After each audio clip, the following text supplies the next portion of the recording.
Welcome, everyone, to a very special edition of Mongols. I'm Mike. Joining me for this one is John Morrissey of USLTactics fame.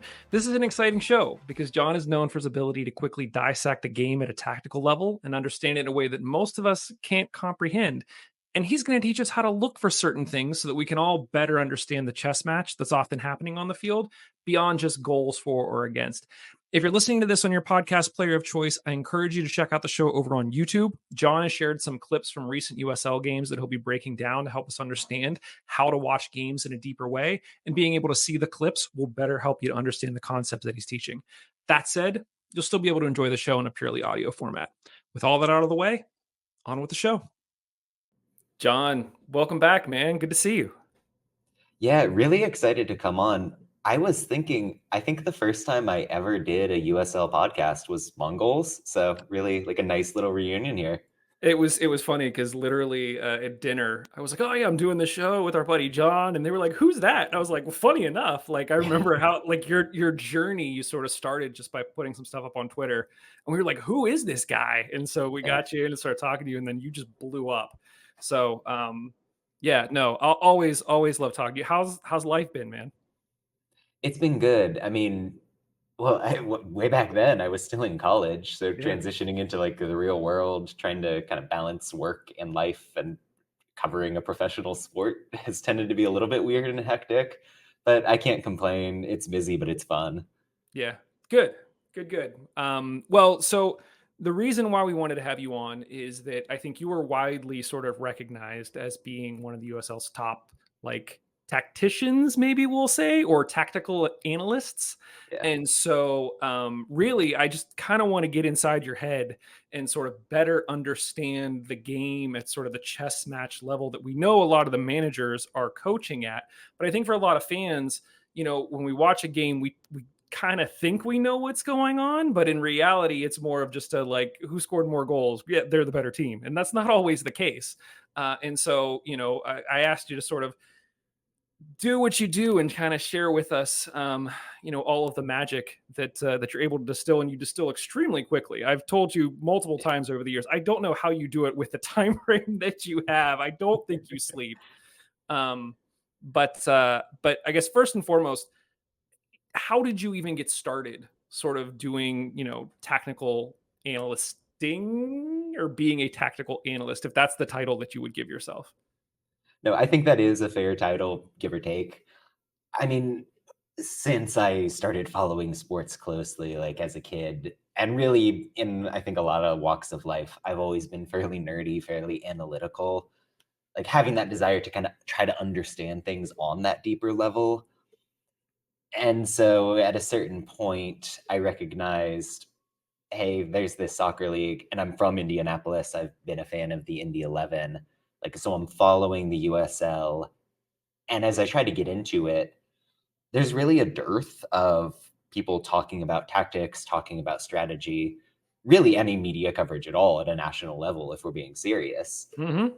So I saw that niche for myself. Meanwhile, I'd been reading, like, you hear about like inverting the pyramid, Jonathan Wilson, or whatever Michael Cox is doing covering the Premier League, dipping my toe into that, trying to get a better understanding for the game. So then we land mid-pandemic. I am unbelievably bored, and I decide, hey, I can just screen record on my laptop, try to do some of the tactical analysis. And it's been a learning curve for sure, but it's grown from there in ways I never could have imagined. And here we are. Yeah, and I should like pause for a moment and just we'll come back to this at the end as well. But if anybody has not seen your stuff, they can catch you on you at USL Tactics on Twitter. You also have your newsletter that you do. Tell people how they can get to that. Yeah, so I mean, go to the Twitter page first. That's where all the game recaps are. I literally recap every single game in the USL Championship. But then you can find on Substack, it's free to subscribe. It'll show up in your email. Also writing for backheeled.com. Mhm. That's subscription, but I put out like an enormous, like 6,000 word recap power ranking every single Monday about the USL. So I'm kind of all over the place. I'm writing a lot. I'm posting a lot of videos and things. Also a co-host of the USL Show podcast, Mhm. which is a little bit less analytical, a little more fun, but definitely worth a listen if you want kind of that league-wide perspective. So yeah, finger in many pies. Yeah.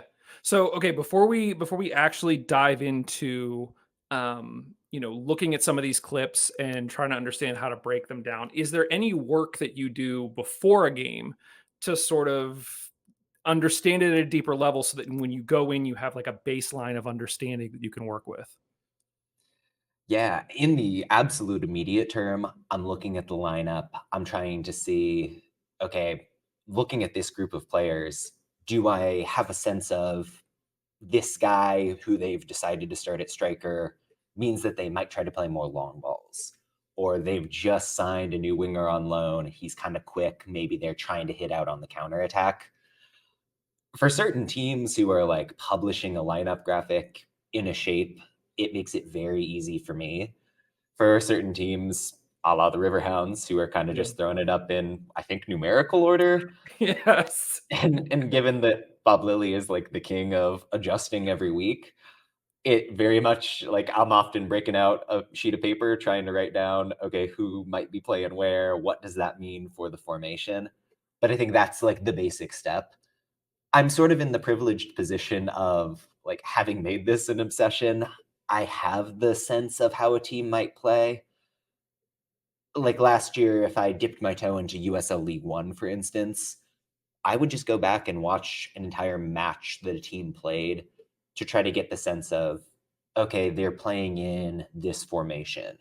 When they're building out from the back, are they going long? Are they going short? What's the philosophy there?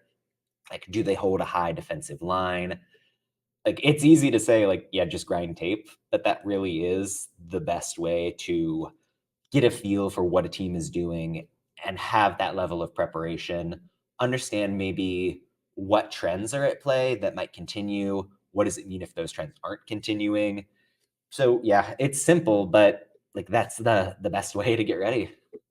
But I think what's interesting is even when you say like grind tape, right? I think a lot of people would sit down and grind tape and they would still like it Yeah. feels like almost like, some of us have glasses that aren't nearly as clear as like yours are. And so I think there's little things that you're looking for, like you said, short versus long. And you'll see teams like mix it up. And so then it's like, well, I don't know, Right. are they going short? Are they what are they doing? So I think that what you're kind of saying is that a lot of this is just like years of practice. Obviously, we're not people aren't going to leave this show and all of a sudden be you. That's not going to happen. But there's going to be little tips and tricks here, it sounds like, or little things to look for, that can Yeah. help people to start down that journey if they're interested.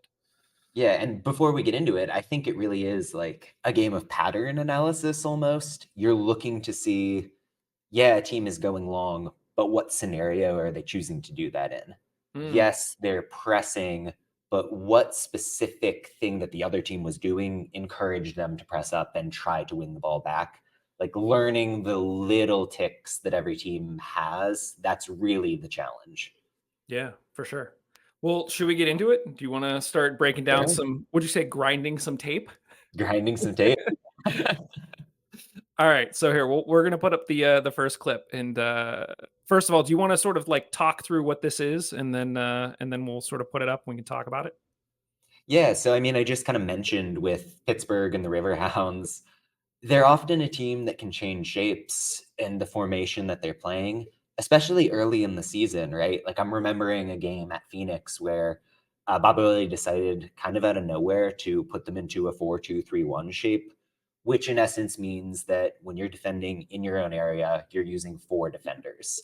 That's not often the case for Pittsburgh, but the fact that they've got that weapon in their back pocket means that as somebody who's trying to watch a Riverhounds game, that's going to be something I'm looking for. Like there is the possibility they're changing that up.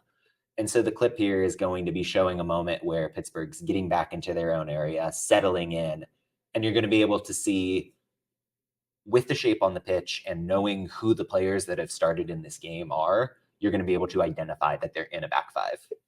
Okay, let's roll the clip here. Yeah, so I mean, just letting it play, you're seeing Indy breaking down the wide area against Pittsburgh. It's slowing down a bit, but as Pittsburgh settles in, I would take a look at that right side in particular. So as it replays, once the ball settles into the like attacking half, just kind of pause and we'll talk kind of player by player, area by area. So I think the important thing right up front is that Pittsburgh does press somewhat high. You're seeing Danny Rivera at the right wingback spot, and he's not on the goal side of the ball here. He's that player who is kind of in stride, pursuing the ball carrier. Ultimately, if Pittsburgh's like really settled into the low block, he's going to be flat with everybody else in that back line. So you're seeing this transitional philosophy of, okay, Rivera is going to be able to push high and press up, but he needs to haul it and get back into shape. So if you let it run a couple more seconds,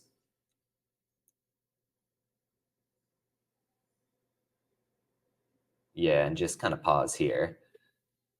And I know it's a little bit muddy, but like you've got three central defenders right there. If you're noticing those three players who are deepest back, that's essentially the crux and the spine of the shape. So I'm looking at this, I see three players who are standing there trying to hold down the middle of the pitch. And I'm like, yeah, Pittsburgh's in a back five in this game.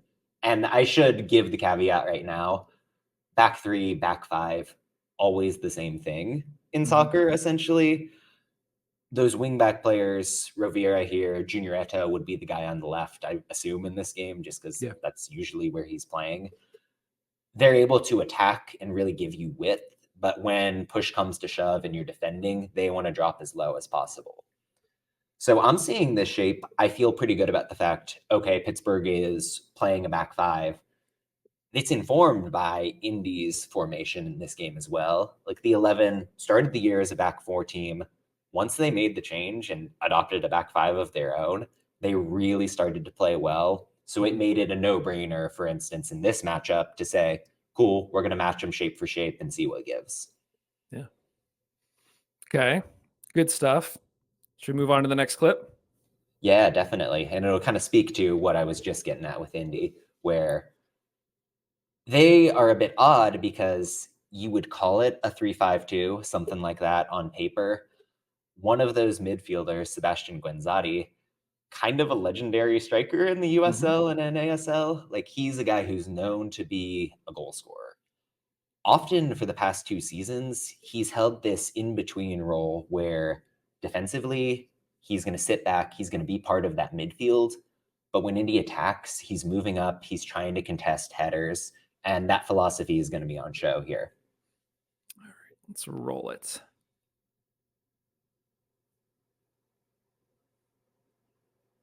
Yeah, so you see the header clear, Indy's just kind of playing it back. You can see those 3 center backs, by the way, the fact that they're going with that shape-wise. So as the ball is working backwards, you also notice kind of 2 midfielders right in the middle. That's Cam Lindley and Jack Blake. They're the very traditional center mids. So if you keep it rolling as the ball goes back here, it'll end up, I think, with the goalkeeper. Yeah, Hunter Soltz. He'll blast it long. And yeah, if you could pause it when the ball gets into the Pittsburgh half, I think it'll be good to show what's going on. Sure.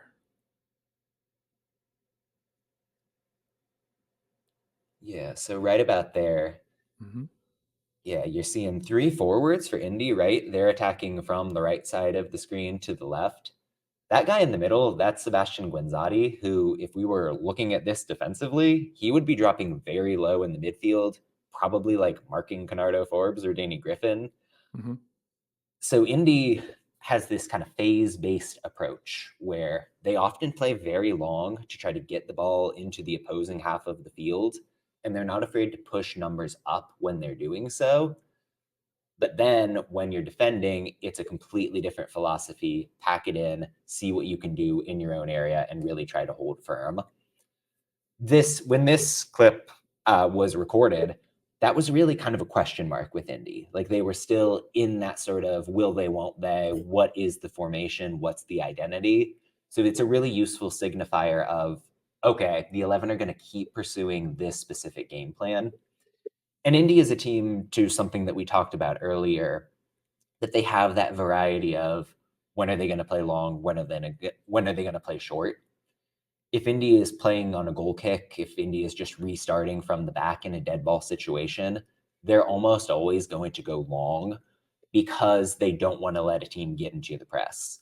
Mm. If the ball is just kind of lost and Indy is circulating it backwards just to kind of reset the possession and restart, they're going to keep it short. They're going to play on the ground because they've kind of already got you pinned back at that point. So it's a point of differentiation. And you see, because the goalkeeper is the one restarting at the beginning of the clip, like that's informing why you're going long, you're pushing Guenzati up. That's kind of the offensive read here.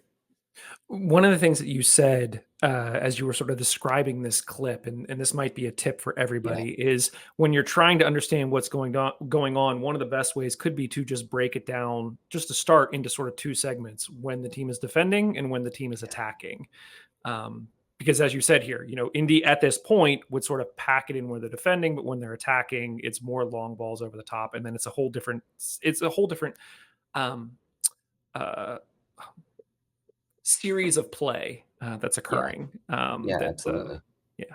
Okay. And if you keep it on here real quick, I mean, Yeah. look at Pittsburgh's shape as well. You're kind of seeing those three players back, but that right center back, Sean Suber, is pushing Mhm. up, trying to contest the header. And I think that's actually a good lead in because that defines a lot of Suber's game on that right center back spot. It's really kind of the hinge for Pittsburgh when they get between phases. You see a lot of aggression from that right side. Like we talked about Rivera pressing earlier. I mean, heck, I know this will come out next week when we just saw this Louisville game where I think Suber kind of did the same thing quite a bit when he was able Mhm. to in possession. So yeah, it'll be an interesting tick as we move into the next clip with how Pittsburgh wants to attack. Let's do it. Let's move into the next clip.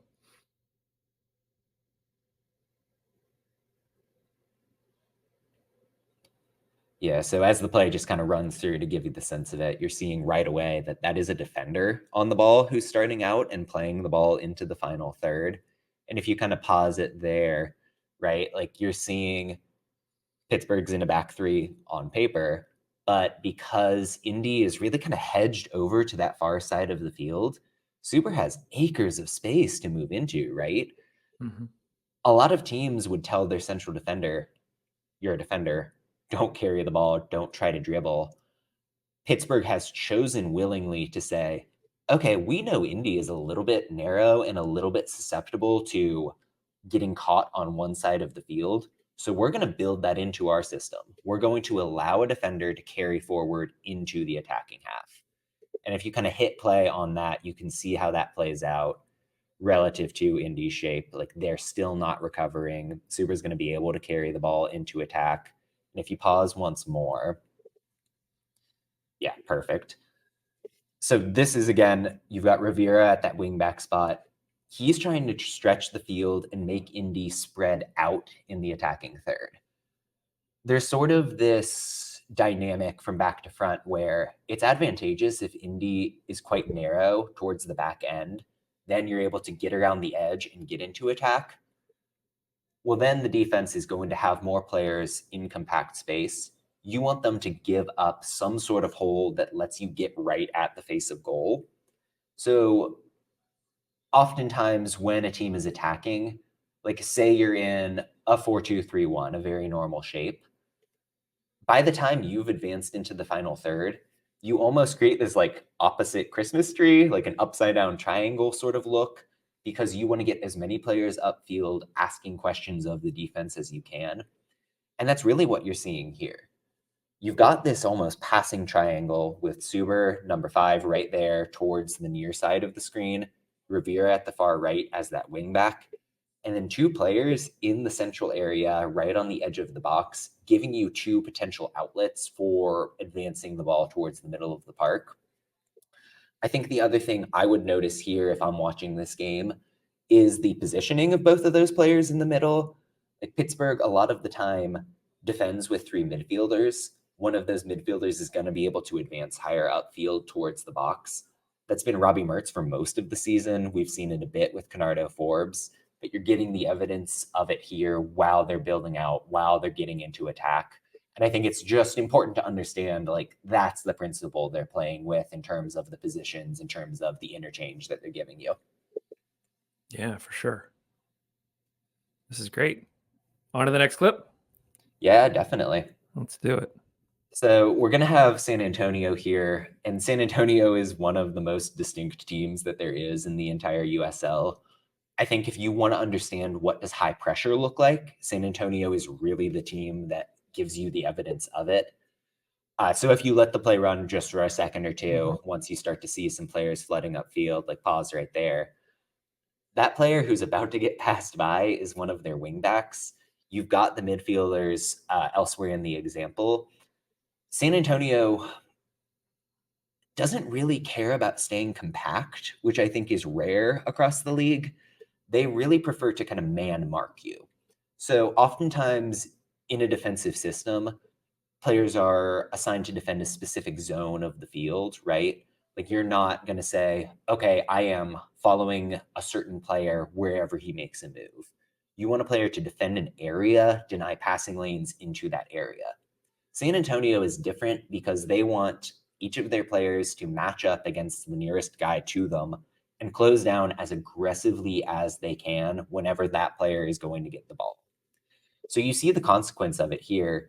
That player who's, again, about to get passed by in black for San Antonio, he's ostensibly a defender. Mm. The fact that he's pushing so far up means that you're going to need to rotate behind him elsewhere on the field. Because he's getting passed through, there is a space opening up elsewhere. And if you let the clip run, you're going to see the consequence where Mitchell Tainter, one of San Antonio's central defenders, gets all the way upfield to try and deny the receiver for Memphis in this example. Like those two players at the sideline at the end of the clip, if you kind of let it run again, those are center backs, which is crazy positioning. The fact that San Antonio wants players who need to be in the center of the park, like clearing the ball away, they're all the way over at the sideline. They do have one player back, and they're obviously able to put out the fire that Memphis is creating because they're so aggressive. But this is a very distinct approach from what you would see from pretty much every other team in the USL. Like, no one wants to bring that level of heat when they're defending. You mentioned, specifically that San Antonio is unique in that regard. Would you say that, the vast majority do a zonal marking? And if so, what are the advantages of San Antonio playing this way as a more man system? San Antonio, I think, just in a lot of ways, they have built a very specific culture where every single thing they do, well, I think just to back up at a high level, really philosophically, the goal of a lot of clubs is to say, we want to control the ball, we want to dominate possession. And San Antonio has decided, in terms of a game model, that's not how they want to play. They think that they can gain an advantage by not necessarily holding on to the ball a lot, but by disrupting play, by fouling, by making sure that there isn't a sense of rhythm. So oftentimes they're going to play long from the back. They're going to try to just knock headers on, punt it as quickly as they can, as far as they can upfield, and see what happens. And the press really supports that goal. Even if they lose the ball when they're playing long, if you're man marking, if you're closing down as hard as you possibly can, that lets you win it back in a dangerous position. Yeah. It can be riskier. And I think that's why a lot of teams don't prefer that system. If one single player in that San Antonio style defense doesn't pick up his man, you've got danger all across the field. Suddenly, you've got guys who need to cover that space that's been vacated. And there's this chain reaction, really, where holes keep popping up. And an offense that's good enough and technical enough is going to be able to take advantage. And we've seen that a lot with San Antonio. They've got one win since April at the time we're talking right now. You have a couple players injured, you don't have that sense of chemistry, and suddenly the defense really falls apart. So it's a, high risk, high reward kind of situation where if you create enough chaos, then you might have enough individual talent to be able to break away with a win, but at the same time, you're you're taking a chance. So Absolutely. Yeah. makes Well, I sense. mean, San Antonio, like 2 straight years, they kind of just got lucky with loaning in strikers from MLS that ended up scoring like 15, 20 goals. Yeah. We're kind of seeing the consequence of if you don't have that level of individual talent, it can be tough. Yeah. It's a strategy. We'll just I mean, call it that. they won a title with it, Yeah. but yeah. Yeah. It's a strategy. All right. I guess on to the next one. Yeah, so the next clip, kind of a different way of maximizing that individual talent. We've got an Orange County team that, even though they've struggled, they've got some really interesting ways that they want to maximize their midfielders in particular. And I think I want to take note of the guy you're going to see at the left as this play keeps on progressing, and that's Kyle Scott. I think he's going to come in at the bottom of the screen with the late run right there. Mm-hmm. And if you pause right there, he's the low man right now. He sort of plays quarterback. If you would compare it to something like a Pittsburgh, Canardo Forbes often, like, if he's going to be the creator, he's going to push up, try to get into the attacking half quite often. Scott, who's somebody who came up in the Chelsea system, he had MLS appearances. He's really the one who they rely on to either pass through a defense, or just because he's low and he's available to receive the ball, he's going to force a defense to hinge upfield and respect his presence. And you're sort of seeing it here with Detroit. They're a team that wants to like sit in a kind of flat 4-5-1 in theory. There's nothing about that look that they're showing in this still screenshot that's flat, that's maintaining the shape they want to have. And that's because that midfielder on the near side is dropping in and making himself available. It's sort of that philosophy that you don't need to have the ball at your feet to be an impactful player.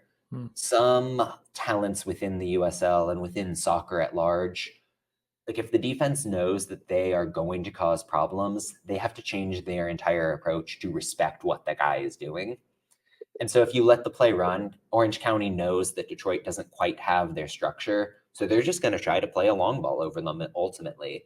Like what Scott is doing is smart, and he's very intelligent to kind of show to the ball, but that opens up a different sort of read downfield.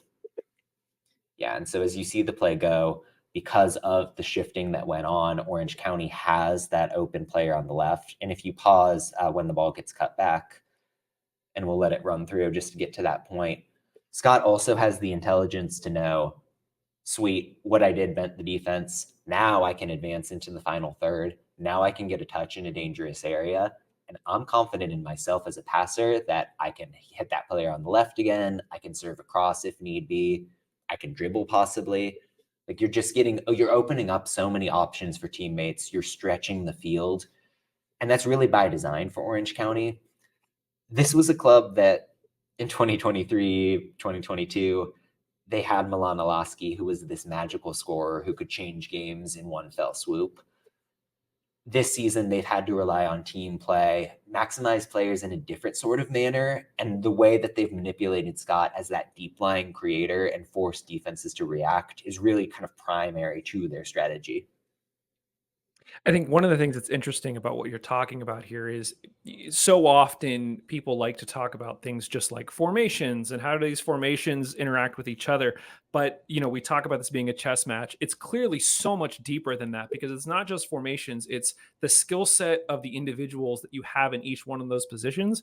And even here, you just talking about sort of having kind of the left back kind of be the quarterback. So when you get into this position where you have everybody else pressed up forward, you have that release valve to drop back. But by that point, that person is already sort of formulating the plan for where is this going to go to next to be the best point of attack, similar to, like you said, a Canardo Forbes or a Danny Griffin, the way that the Hounds do. You won't always see them on that front line pressing the defense back. They'll sort of hang back just a little bit so that when they do receive the ball, they're the ones that are saying, okay, am I sending across? Am I trying to play a through ball to somebody else? Am I going to take a shot?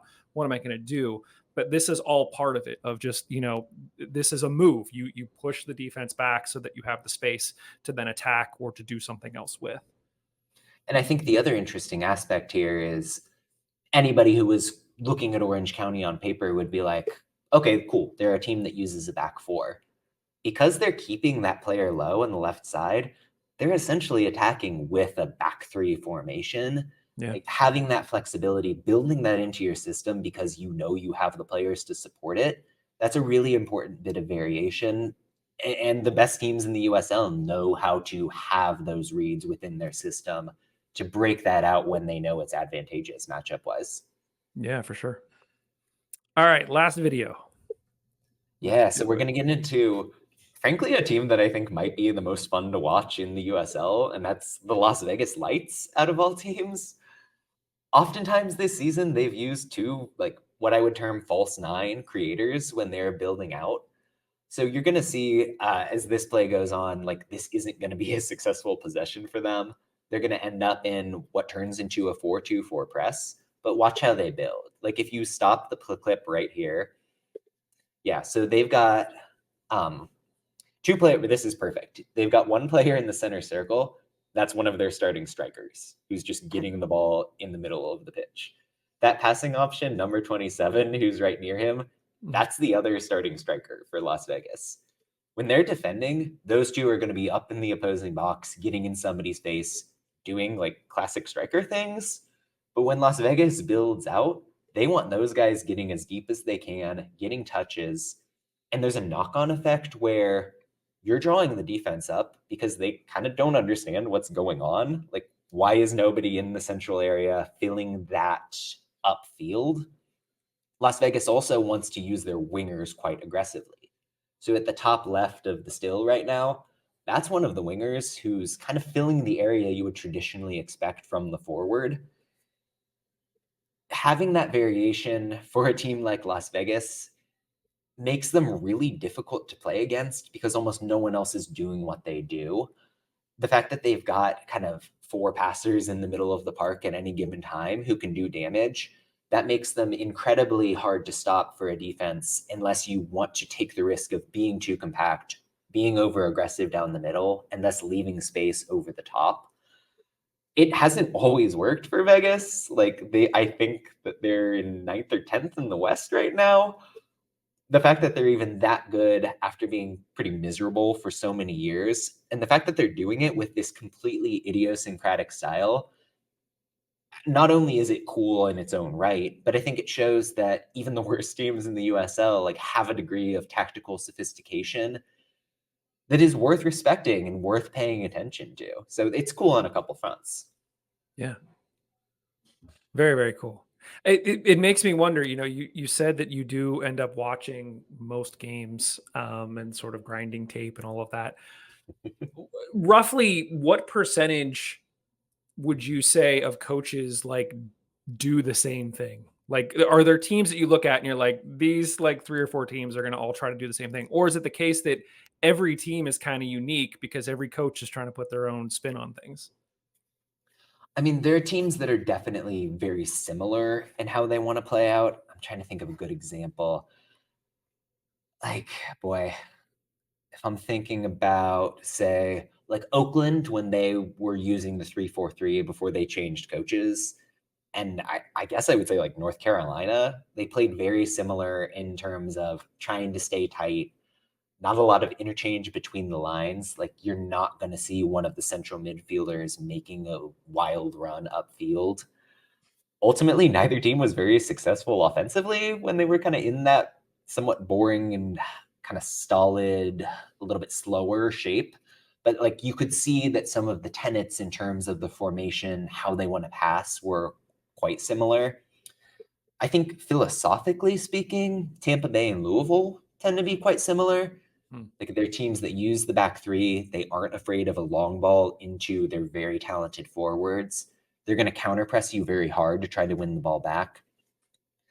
But then you would think about like, okay, that sounds similar to what I was talking about with San Antonio, perhaps.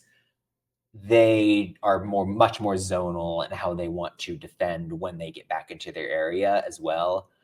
So I think that you can find that shared DNA in a lot of ways, but ultimately, like there are always going to be things that set teams apart. Whether with like Tampa Bay, they're much more liable to use their center backs as ball carriers than Louisville City is. But Louisville is a lot more fluid in how their forwards and their midfielders interact. So even like every team is different, every team is special in their own way. But yeah, absolutely, you can see the common bonds. Yeah. I'm kind of putting you on the spot here, but considering that you watch so many games and you see so much stuff, is there something that you see coaches do, or is there something that you just see across the USL in general that you're like, "Ugh, like this again? Or do you think that everything is still, we're the USL continues to evolve at a pace that you're always seeing something new and you're always kind of entertained by what it is that you're seeing? Yeah, I mean, there are certain teams, I don't want to pick on anyone in particular, but like I guess when they stop innovating and they very much just like find a system and that system isn't working particularly Mm, well, that it's just completely annoying. And I mean, whatever. Monterey right now in this like little bit of a rut where they're playing kind of a 4-3-3 type of shape. It's not very successful offensively. It's the same thing week in and week out. It's just a bit tiresome for me of like, okay, I'm going through the motions when I watch them play. Or someone like Miami who, if any team in the USL this season is inept, it's them. The fact that even if they have a good strategy, they don't probably have the players to execute on it. Like that makes it a very unattractive proposition for me to go and see what Miami is doing. So I think that would probably be my answer here. that's fair. Um, John, this is fantastic. If anyone, you mentioned some names, you mentioned some books earlier. If anybody is interested in learning more about, reading the game at this level, again, who would you recommend that they go read? Are there books? Like, who should they follow? All of that. Yeah, I mean, if we're talking like on the free side of things, Matt Doyle, who covers MLS at the MLS website, he's kind of the undisputed king of this in the American game. He's been doing it for years. He is very pointed in the concepts he wants to talk about with the team. I find him to be very approachable as well. Like, I don't watch any MLS if we're being Yeah. real, but I'll read his column just because he'll point out a specific tactical thing and make it readable to the layperson in a way that really is a great beginner's guide. I think that if you have a subscription to The Athletic, they're doing unbelievably good work in terms of tactical analysis. I know I name dropped Michael Cox earlier. He tends to be pretty focused on the Premier League. We'll extend that to general European football when the time comes. They've got a guy named John Muller who did this series of articles in the past year where he's kind of just tackling a concept whenever he does a piece, like talking about the value of the long ball, talking about some aspect of a certain formation that even as somebody who has like interned for teams and does this every single day, I still found it to be illuminating and it kind of changed the way I looked at things. I think it's important to kind of understand the historical development of tactics, like how did we get here? And specifically in recent vintage, how did kind of the game continue to develop? Again, I name dropped inverting the pyramid. Like that's the beginner's guide to soccer tactics in a lot of ways. It's a good read for a reason. Like it gets the praise for a reason. I think it really sets the tone for kind of what you want to understand about soccer and tactical development. And then, like, honestly, if you are a fan of a team that is niche, if you follow any sort of league that you don't feel like has kind of coverage in this manner, if you just like search Twitter for XYZ team tactics, you're probably going to be shocked that there's some nerd like me on the internet somewhere, like giving that coverage. And I think there's no better way to get introduced to this subject than reading about a team you care about and a team you're somewhat familiar with because you come in with more knowledge than you expect. And once you see the principles applied to players you're sort of familiar with already, things open up in a way that makes everything clearer. Yeah. The one person you didn't mention is yourself, John Morrissey, who's absolutely crushing it for the USL. So, John, tell everyone one more time where they can find all of your stuff online. Yeah, I mean, find at USLTactics on Twitter. That's going to be the hub for everything. But yeah, subscribe to the Substack completely free. Subscribe to Backheeled for not only my insanely long and detailed USL coverage, but what I would deem to be pretty unmatched discussion of all things US soccer, men's game, women's game, national team, whole 9 yards. And go listen to the USL show. Like we've got a great perspective of people who care about this league at multiple levels and from all across the country. It's more fun, it's casual, but it really adds a lot to the discourse. John, this has been fantastic. It's been far too long since we've done this, so we're going to have to try to get you back on at some other point this season, and we'll talk about this a little more.